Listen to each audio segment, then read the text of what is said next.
Cuando tenía 19 años, volví a casa para pasar el verano después de mi primer año de universidad. Mi padre se había vuelto a casar mientras yo estudiaba afuera y no había pasado mucho tiempo con mi nueva madrastra, pero ella era más joven de lo que esperaba, quizá unos 33 años, con una sonrisa cálida y natural y una forma de hacer que todos se sintieran como la persona más interesante de la sala. Al principio no le di mucha importancia. Mi padre siempre estaba ocupado, reuniones hasta tarde, viajes de trabajo, excusas apiladas, la mayoría de las noches. Estábamos solo ella y yo en la mesa, charlando mientras tomábamos comida para llevar. Pensé que solo intentaba ser amable, aprovechando al máximo una situación extraña. Se reía fácilmente de mis chistes tontos. Siempre se cepillaba el pelo detrás de una oreja cuando me sonreía. Siempre se inclinaba un poco más de lo necesario. Una noche la pillé observándome desde al otro lado de la sala. Mientras papá hablaba por teléfono, su mirada no era casual. Se quedó un momento. Me pregunté si lo estaba imaginando. Aparté la mirada, avergonzada, convenciéndome de que estaba leyendo demasiado las cosas. Las cosas se mantuvieron normales, al menos superficialmente. Me preguntó sobre la escuela, mis planes para el futuro, el tipo de cosas que esperarías, pero había una ternura en su forma de hablarme, como si cada respuesta que daba importara más de lo debido. Una vez me tocó el brazo cuando se rió. Su dedo permaneció sobre mi piel unos segundos demasiado tiempo. Fue sutil, apenas lo suficiente como para notarlo, y aún así lo hice. Recuerdo una tarde que estábamos desempacando la compra juntas. Se inclinó para agarrar una bolsa y su mano rozó mi cadera. Se rió, murmurando una disculpa. Pero algo en la forma en que sus dedos me presionaron se sentía intencionado. Sentía un calor inexplicable en la cara, una energía nerviosa, un zumbido en el pecho. Me entretuve, apilando latas en la despensa fingiendo que no pasaba nada. Papá no se dio cuenta de nada, apenas la notó en la cena. Respondía a correos electrónicos del trabajo debajo de la mesa mientras ella picoteaba. Comía menos, sonreía menos cuando él estaba cerca. Su voz se volvió más baja, sus ojos más tranquilos. Lejano, no era difícil ver las grietas que se formaban entre ellos. Aún así, intenté apartar de mi mente los momentos extraños. Así era más fácil. La primera señal de advertencia real llegó una noche tarde, cuando yo iba a la cocina a buscar agua. Ella estaba sentada sola en el sofá, a oscuras. Solo el parpadeo de la televisión apagada iluminaba su rostro. Cuando me vio, sonrió suave y cansada, y palmeó el lugar a su lado. Dudé lo suficiente como para sentir un nudo en el estómago, algo entre la curiosidad y el miedo. Antes de darme la vuelta y volver a mi habitación, sin decir palabra, me quedé despierto durante horas. La imagen de ella esperándome me quemaba en los ojos. Los días siguientes se sintieron diferentes. Incluso si nadie decía nada en voz alta, ella empezó a buscar razones para estar conmigo. Más recados rápidos. De repente, necesitó ayuda con una carrera casual. Mientras yo hacía ejercicio en el garaje, cada encuentro me hacía pedazos. Me esforzaba tanto por seguirle el ritmo. Ella empezó a vestirse de forma diferente, demasiado holgada. Camisetas sin sujetador, pantalones cortos un poco demasiado altos al principio, me dije. No fue a propósito, solo vestía de forma cómoda e informal. Me repetía eso una y otra vez. Incluso cuando se inclinó frente a mí, incluso cuando su mano me rozó la espalda un poco demasiado despacio al pasar por detrás de mí en la encimera de la cocina una tarde.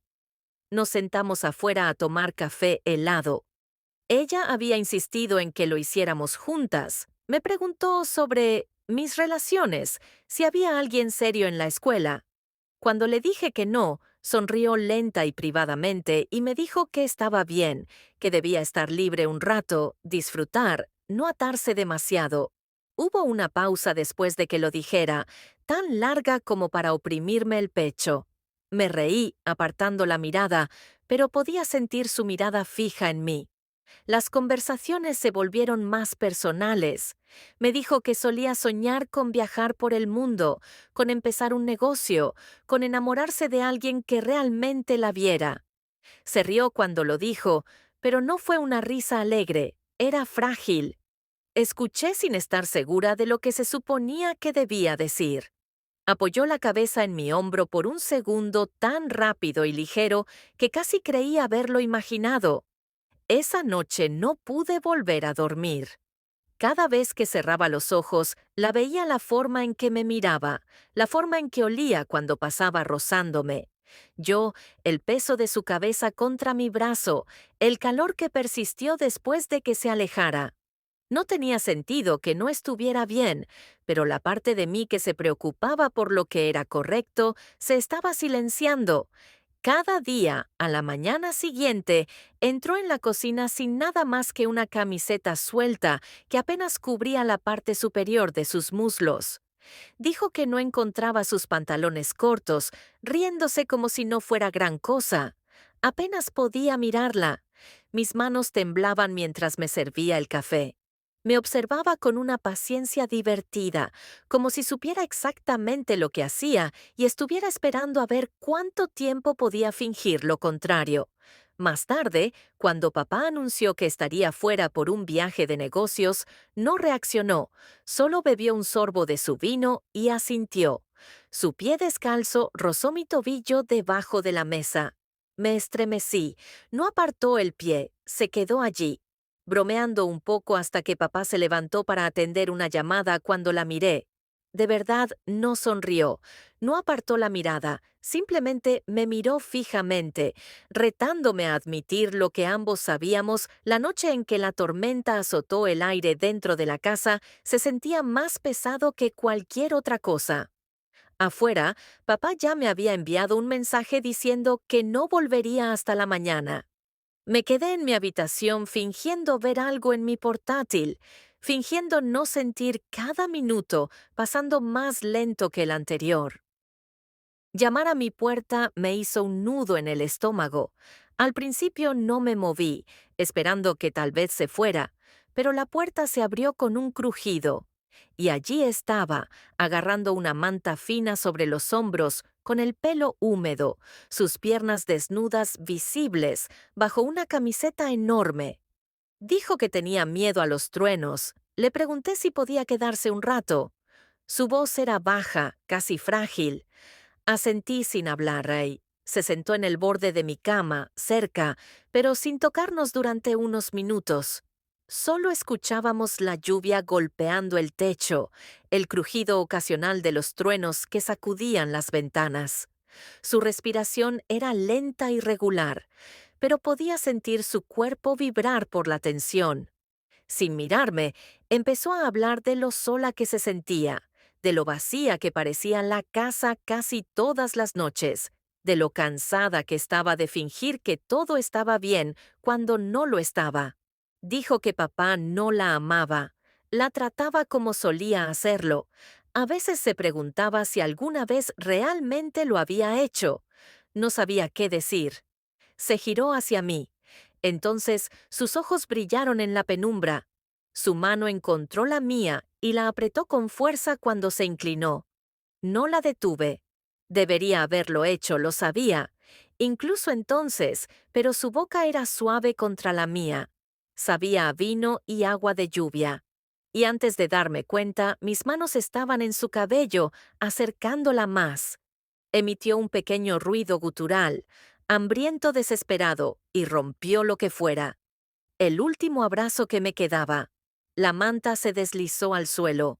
Olvidé su cuerpo apretado contra el mío, cálido y eléctrico. Cada roce, cada jadeo, cada palabra susurrada hacía que la habitación se sintiera más pequeña, más caliente, girando sin control. En algún lugar de mi mente, las alarmas sonaban, gritándome que parara, pero el camino las ahogaba. Ella susurró mi nombre contra mi piel después de que yaciéramos enredados en silencio, escuchando cómo agonizaba la tormenta. Afuera no podía mirarla. Ni siquiera podía mirarme a mí mismo. El peso de lo que acabábamos de hacer se apoderó de mí como una segunda tormenta más intensa. Ella fue la primera en moverse, volviéndose a envolver en la manta y, incorporándose, me apartó el pelo de la frente como si fuera lo más natural del mundo. Luego sonrió suave y discretamente y dijo: «Nadie tiene por qué saberlo nunca».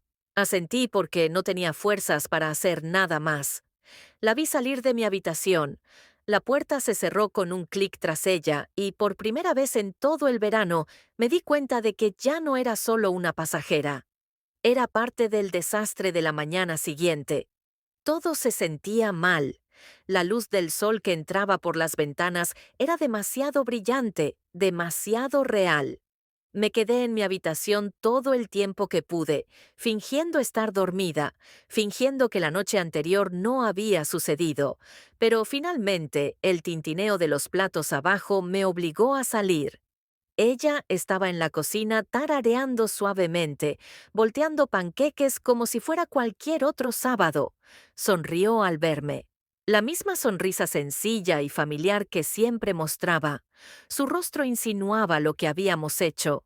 Por un momento me pregunté si lo había soñado todo, si me había vuelto completamente loca, pero entonces pasó rozándome. Agarró un plato, sus dedos rozando mi cadera intencionadamente, y supe que había sido real. Papá llegó a casa más tarde esa tarde. Dejó caer las llaves en la encimera y la besó en la mejilla, preguntándole por la tormenta, como si fuera lo más importante del mundo. Ella rió con ligereza. Le dijo que todo estaba bien. Me quedé allí mirándolos, sintiéndome como un intruso en mi propia casa, un fantasma. Nadie podía ver la culpa, me pesaba en el pecho. Tan oprimido que me costaba respirar. Lo peor fue la facilidad con la que ella volvió a la rutina, con la facilidad con la que interpretó el papel de esposa amorosa. Le tocó el brazo cuando hablaba con él, le rellenó el café. Sin que se lo pidiera, se rió de los chistes que no eran graciosos. Verla era como ahogarse en cámara lenta. Esperaba que cometiera algún error que rompiera el delicado equilibrio que todos pretendíamos mantener, pero nunca lo hizo. Empecé a evitarlos a ambos. Desaparecía en la ciudad durante horas, buscando excusas para estar en cualquier lugar menos en casa. Por la noche mentía. Despierto, repasando todo en mi cabeza. La forma en que su voz se quebró cuando me dijo que se sentía invisible. La forma en que su cuerpo se movió contra el mío, como si hubiera estado esperando años. Una parte de mí la odiaba por ello. Una parte de mí se odiaba aún más por haber dejado que sucediera una semana antes de irme a la escuela. Me encontró solo en el porche trasero. No dijo nada. Durante un buen rato, simplemente se quedó a mi lado mirando fijamente al patio. Finalmente, susurró que esperaba que encontrara a alguien que me hiciera sentir deseada, como yo la había hecho sentir. No me tocó, ni siquiera me miró. Simplemente lo dijo como una bendición o una maldición y volvió adentro. Nunca le dije a papá. Empaqué mis cosas, me despedí. La abracé durante medio segundo más de lo necesario y me fui sin mirar atrás. Incluso ahora, meses después, todavía puedo sentirla. Las yemas de mis dedos en mi piel a veces se deslizaban sobre los lugares que ella tocó, los lugares que yo le permití tener. Todavía me pregunto si me amaba de alguna manera retorcida o si solo era un escape conveniente de la vida que ella ya no quería. Tal vez no importe, de cualquier manera, el daño ya estaba hecho.